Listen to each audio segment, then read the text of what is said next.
Okay, recording this video on Sunday the 9th of June 2024, just gone 2:28 a.m. Chicago time. Do hope you are doing well.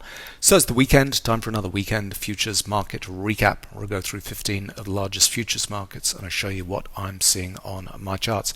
Heck of a week this week. We're going to start with the E-mini and the tick bar charts first and gradually making our way back up to the daily chart because we're sitting on a knife edge on the E-mini. So Friday's employment number that came out before the open was a cracker. I don't think people believed it, but anyway, it came out, drove a whole bunch of markets. Of those markets that were affected, the E-mini was relatively unscathed, but we could see some activity this week. We could see a drop-off because we're sitting on this knife edge at the moment. Some of the markets that got really hit hard, for example, gold this week. We'll see that chart in a couple of minutes' time.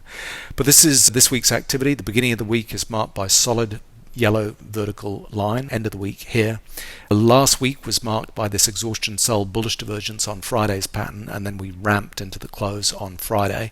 Whole bunch of blue professional bars. We spent the beginning part of the week testing the highs and lows of that blue professional bars, those sequences there. We bounced off amateur down bars down here and then we pushed higher.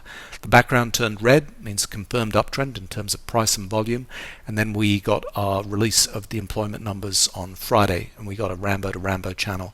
And we're now sitting on a knife edge. We're sitting on support, better pro-am, 53.53. The background's still in red, saying it's confirmed uptrend in terms of price and volume because we're above that trailing stop on better pro-am, and the bars on better sine wave are red, showing we're in an uptrend. But we could easily drop through a support level there. We could drop through this 53.53 and everything changes, and that's likely on Monday because we've got a whole bunch of end of trend patterns. Better sine wave is showing resistance on the highest time frame.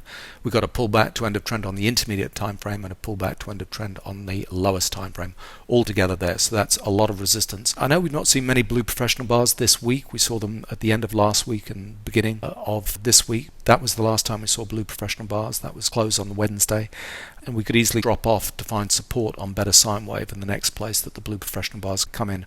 Obviously this breakout level is absolutely key, but we could drop into there, find more blue professional bars to pick it up and have a bounce from there. As we go up through the time frames, you'll see we're still in an uptrend. The background's in red. The trailing stop on the 15-minute chart is miles away. That was the last time we saw blue professional bars at the end of last week and the beginning of this week, coming into these highs, Rambo patterns at those highs. So we're pushing higher with a low average trade size and amateur activity. And again, resistances on these highest time frames, showing that we're running out of puff. 45-minute chart, same thing, the background's in red. All of this set off from these big pro bars that came into the lows down here and then bought that test, and then we busted up because we're above the blue professional bars, buying into that close. But again, the trailing stop is miles away. We've got to come back in to find blue professional bars, the area where we sell off and find the next level of support. But we've come into resistance on all these time frames here. We're finding it difficult to get through this overboard. 135-minute chart, again, background's in red. We're in an uptrend, but we've run out of puff right now, and we could be setting up for this support coming in on the highest time frame. So we've had our pullback to end of trend on the intermediate time frame here. We've got to drop off, find support, which will be a pullback in an uptrend on the highest time frame here on the 135-minute chart, and then test into those highs. And then lastly, the daily chart. Yeah, there we go. So it's all those Rambo patterns. All of this activity is just being driven by the amateurs at these highs. We don't have blue professional bars to trail the stop, and I've been saying this for weeks and weeks. And until we see blue professional up bars, we're still in an uptrend because the support is got to trail this back up. So it's interesting. The other markets sold off hard, but the E-mini was relatively unscathed. But let's see this week if we get some profit taking and it drops off a little bit harder. So let's have a look at some of those markets. We'll look at the Euro chart first. So here we go. This is the beginning of the week and this is the end of the week, and that's when the number came out. We had an initial spike and then we dropped super hard. You can see here blue professional bars selling it down on the 500 tip bar chart. We're in a downtrend on the Euro. I had my stop down here at this level reversed, and so I'm short the Euro at the moment. Probably going to add to that on Monday. No blue professional bars yet, and we're in a confirmed downtrend on the Euro chart. So 109 was the level that we were going to have trouble here. You can see all of these better sine wave patterns going off, and then as soon as we drop through that support level, bang. British pound, same thing. There we go. That was when the number came out, and British pound had an initial spike and then sold off pretty hard. Rambo patterns down here, just the average trade size is low. took everybody by surprise, I think. But no blue professional bars yet on this highest time frame, and the trailing stop is kind of miles away, so we're still in a downtrend situation there on British pound. Aussie dollar, same thing, dropped through into a confirmed downtrend at this point here. Triple overbought situation, big things happen at triples, signal there with sign of weakness, bang, we dropped off. So all of those are in downtrends at the moment. Japanese yen, we've seen some blue professional bars come in here and bounced off there temporarily, but still in a confirmed downtrend in terms of this highest time frame chart. And 10 years, there we go, bang.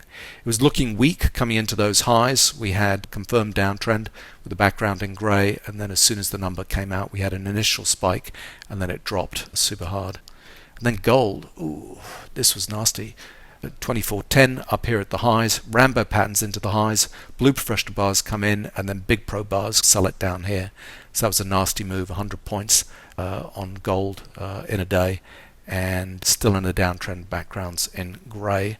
Silver, same thing kind of happened, Rambo patterns into those highs, 31.50, broke into a downtrend. Not sure why the precious metals sold off so hard. Trailing stops come back down a little bit here. Have to wait and see where that goes this week.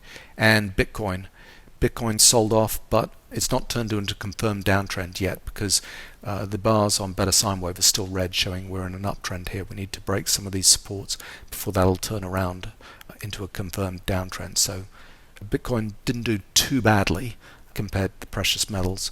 And then crude. So crude's been in a nasty downtrend ever since we had this big pro bars, exhaustion buy, sign of weakness, and we get a confirmed downtrend, bang, and that sold off. How big was that move? That was like an $8 move on crude. Down here we've got exhaustion sell, bullish divergence and flush pattern. We've bounced from there. Blue professional bars come in at the moment and exhaustion sell. So although the background's in red, that could easily weaken and just drop through those levels. Here we've got big things happen at triples, signal here, overbought, resistance on the highest time frame. So it looks like crude still wants to complete this downtrend, resistance to support down here and test into that 72 level. Hopefully more blue professional bars coming in at the lows. Natural gas. Now natural gas had a really good week this week. Beginning of the week we set off, exhaustion buy, bearish divergence, we test back into those lows at 260, and there the big pro bars come in here, signs of strength, and we set off to the upside. So natural gas had a good week this week. And copper midweek I thought was going for a bit of a run, because we had big pro bars come in here at, what is that, 450, 455 or so, and then we had a nice run for about a day and a half, and then resistance comes in on the highest time frame, amateur up bars into those highs, and it just sold off and made new lows down here at 445. That's a shame. More blue professional bars coming in here at the lows. Let's see at this level if we see more big pro bars come in on copper. Corn at the moment's in a downtrend, bottomed this week, but with exhaustion buy, blue professional bars, big pro bars come in here, sign of weakness, the background's in grey. So corn's in a downtrend and just making a stair-step trade here with blue professional bars, probably stepping us down there when we run out of puff here with support to resistance on the lowest time frame. And then soybeans, we are messing around at these lows, big pro bars coming in each time we come down into these lows.